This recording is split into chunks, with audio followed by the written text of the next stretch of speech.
বন্ধু তুই এখন যাবি কোথায়? আমার একটা কাজ আছে বন্ধু, তাহলে তুই থাক, আমি চলে যাই। তা আমার একটু নিয়ে নামাই দিয়ে যা। না বন্ধু, আমি একটু সাত রাস্তায় যাবো বন্ধু। তা আমারে নামাই দিয়ে তারপরে তুই যা। না তুই থাক বন্ধু, আমার প্রাইভেট কাজ আছে, তুই থাক তাহলে। আমি গেলাম বন্ধু। নিয়ে যা। আরে না, তো যাইতে হবে না, এখন আমার কাজ আছে। হ্যাঁ আমি আসতেছি, তুমি দাঁড়াতে লাগো, আমি আসতেছি।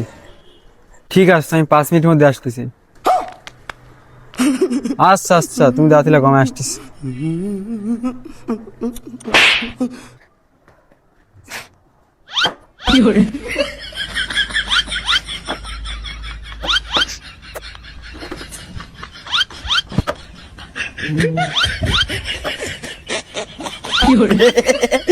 যা যা, তোর প্রাইভেট কাজে যা। এ বন্ধু, আজকের মতন ছাড়ি দে বন্ধু। কি